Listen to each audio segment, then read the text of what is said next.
and welcome to the Cello Doll YouTube channel.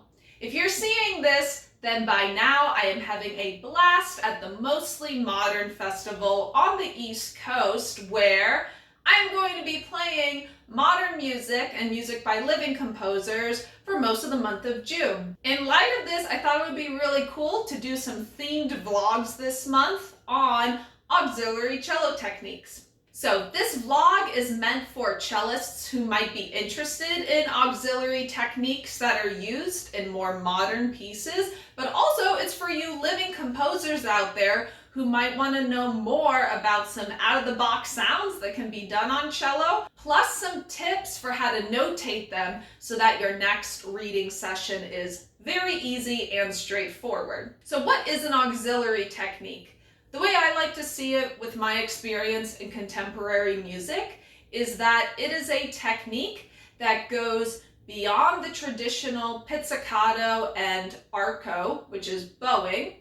Think of that typical lyrical, lush cello sound, and it's something that adds an extra component that will get a unique sound on the cello. So before we start jumping into those techniques, my first tip for you cellists out there involves the bow.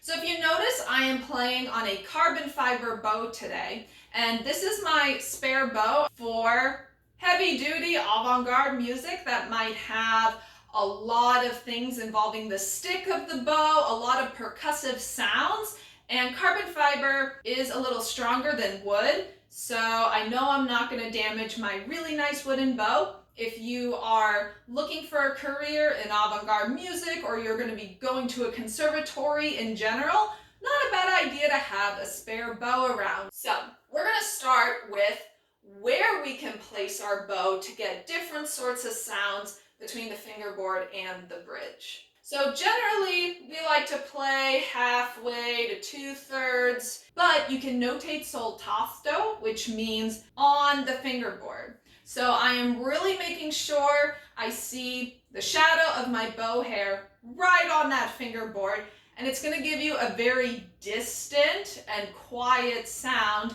that is pretty thin.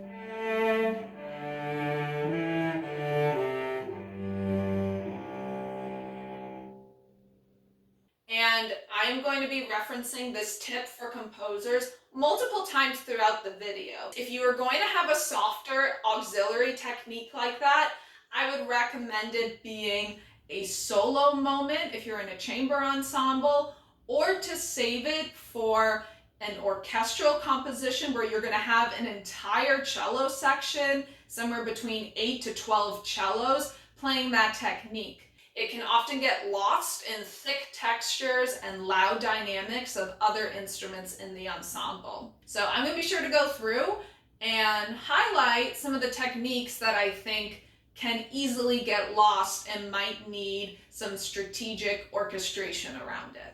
Now likewise, we can do Sul Ponticello, which means on the bridge. So I'm not going to actually put my bow on top of the bridge when I read that. Instinctively, I'm going to go right up to the edge of the bridge. And you're going to get a scratchy sound that has a lot of overtones and only a hint of the pitch.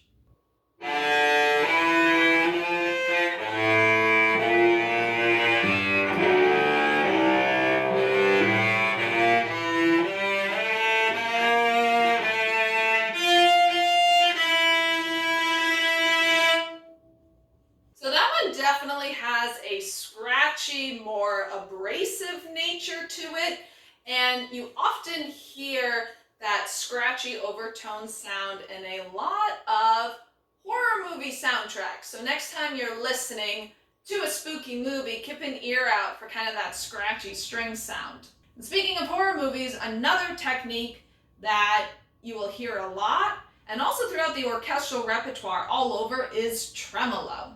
For my composers out there, and also my string players, because this often can get confusing, tremolos are notated with 3 dashes on the note stem. Make sure there are 3. If there are 2 dashes or 1 dash, then that is a shorthand for subdividing a longer rhythm into 8th notes, 16th notes, etc. So really make sure you count those dashes when you are notating, or if you're the performer. So tremolo is when the bow is moving very fast, very, very short length, and we get this fluttering sound. You can do tremolo at any dynamic level. Softer tends to be a little more effective.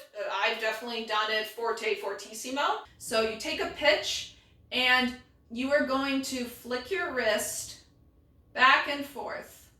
You can also think of it as an up and down motion, but turn to the side. You really want to try to be loose throughout the arm, because that can cause your tremolo to stop and get stuck if we're tense and clenching the arm.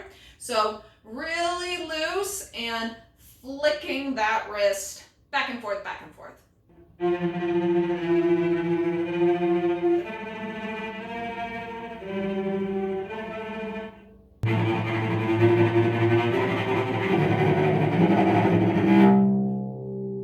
So you notice for the louder tremolo, I was kind of in the middle part of the bow. You don't want to get too close to the frog, because if you are by the frog, you can only really go this way and not so much of an up bow, and that's going to cause you to use a lot of your arm to do the tremolo, and that's very tiring, and it's going to sound like a lot of work in addition to looking and feeling like a lot of work. So tremolo is definitely for texture quality, kind of like what we were talking about with Sul Ponticello. They are very different types of textures for sure, and different characters. And our next technique is going to involve how we use the bow rather than where we use the bow. And it's called Col Legno, which means with the wood. And we are going to take our traditional bow hand shape and placement. We have the bow facing vertically. We are going to flip it that way so that the stick is facing you. And to do that, I just really bent my wrist, kind of like when you flick. So you use that hinge and you turn it out. And now we can play with the bow stick on our strings. Now, as a performer, the amount of force and power I'm going to do for my Col Legno, within reason though, I'm not going to want to break anything. But depending on what dynamics and articulation markings you use, I am going to give a little bit more height to get more volume. For accents, fortes, anything above a forte, I'm going to give a little more height to get more projection. And then for anything that is softer or has shorter markings like staccato, I'm going to be a little closer. Also, quick tip, if you want a really cool riff that sounds a little bit rock and roll and percussive, I would add a Ricochet to your Col Legno. And you can do that by having a slur or tie with dots. Have it on a down bow. So we have 2 notes on a down bow.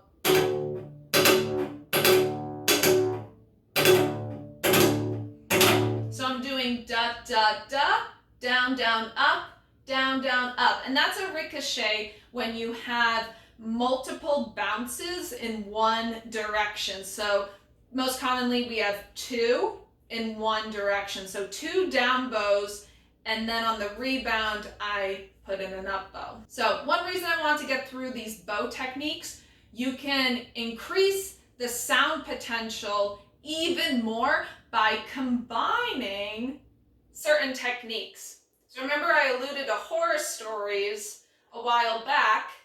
You can take tremolo and Sul Ponticello. So shaking bow at the bridge, and you hear this a lot in soundtracks, and it kind of gives this spine tingling effect.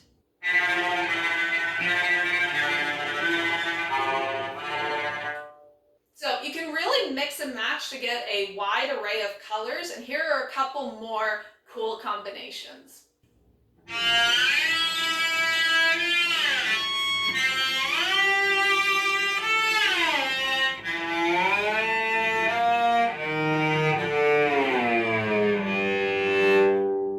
Now, Going to insert a fun left-hand technique that you might not think right away is auxiliary. It totally is a glissando.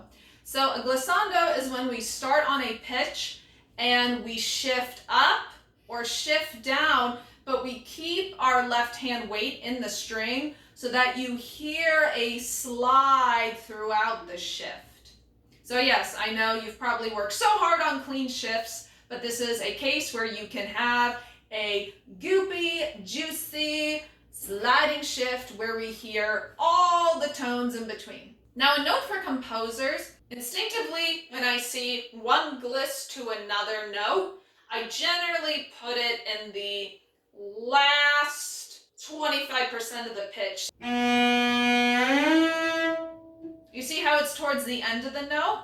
So let's say you don't want that and you want a much longer glissando.